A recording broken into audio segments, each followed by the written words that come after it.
Would the graduates please rise for a moment? That's okay, you can sit down now. I've always wanted to do that.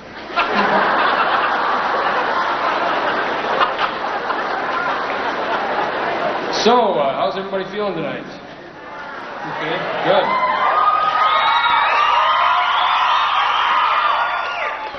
That's good because we've got 20 cards worth of fun to go through here.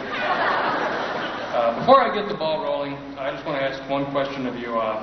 Friday we had what was kind of the Woodstock of our generation, otherwise known as Icelandic country camping. Now, just to satisfy my personal curiosity, does anybody know what happened to the second picnic table?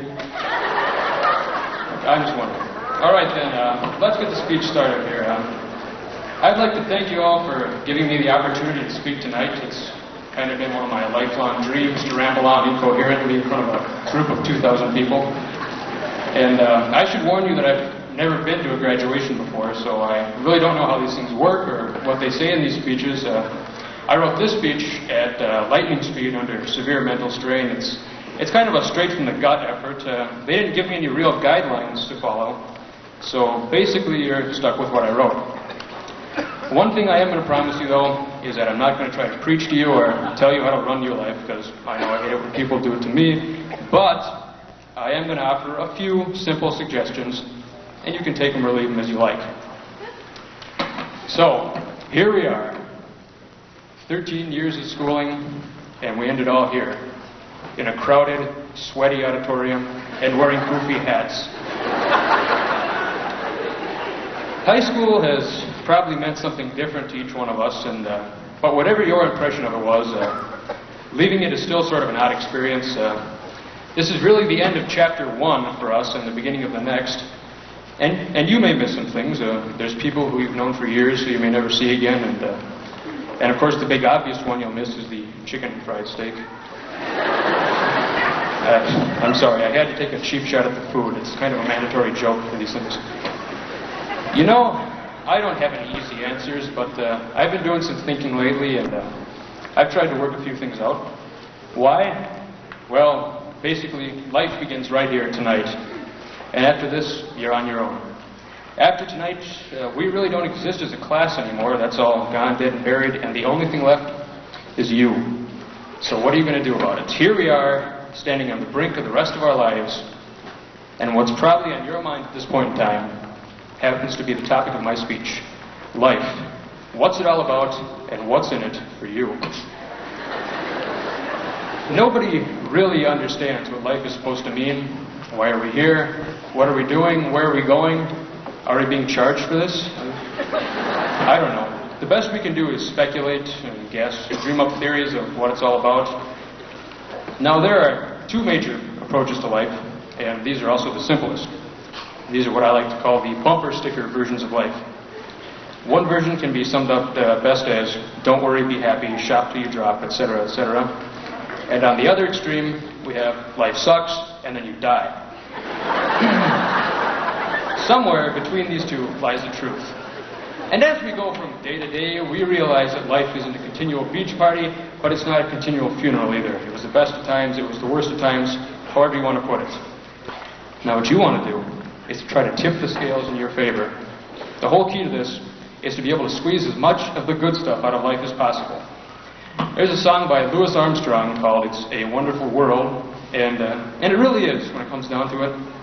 But the sad part of this is that some people are just never going to get it. The great cosmic punchline of life escapes these people, and they'll never be able to figure out just how to make their time down here worth it.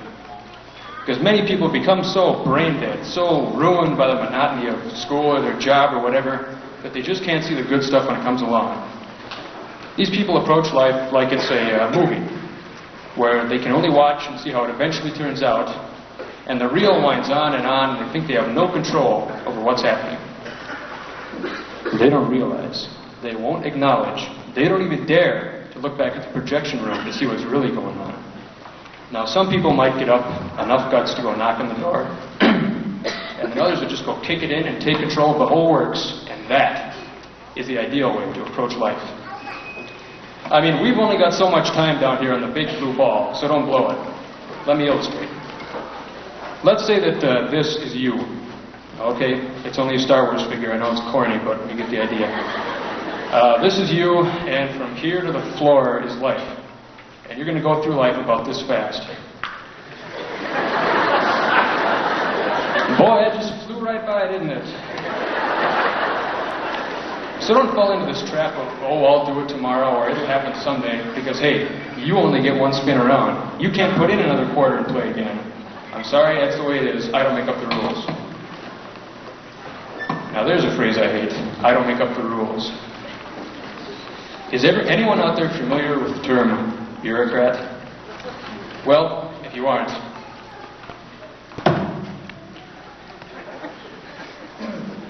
bureaucrat, noun. A person in a bureaucracy, especially one who follows routine in a mechanical, unimaginative way, insisting on proper forms, petty rules, etc. Now, if that's not on the complete opposite end of the spectrum from what I've been talking about, I don't know what is. This is the second major point I have to make about life. Let's say that you've made up your mind to go out and live life the way you want to, okay? That's fine. But there's just one problem. Some people just don't want you to do that. You see, society today is what's known as very, very big and very, very complex, and there's certain people in charge of various parts of society who don't think that a loose gear in a machine is something particularly good. And as long as you're stupid and mindless, they have no problem with you. But once you stand up, once you try to assert yourself, then you're going to go head-to-head with these people. And it's going to get ugly sometimes, folks. It's going to be tooth and nail.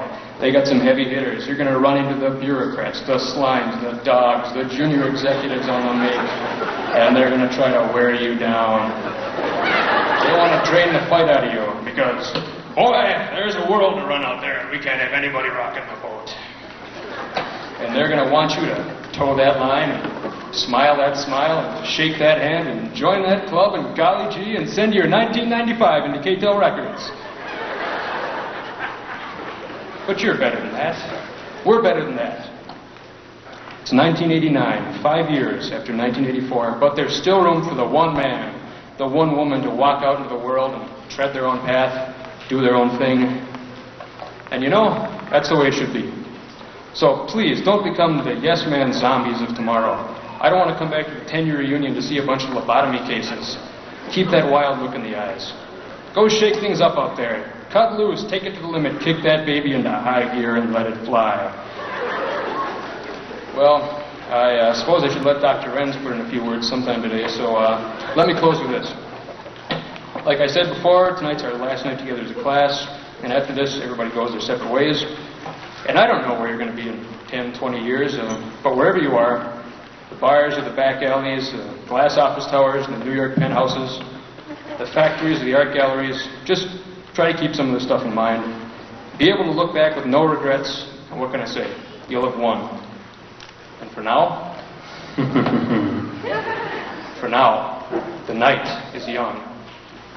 The game is anew, and it's our turn at bat. Let's go out there and give it to them.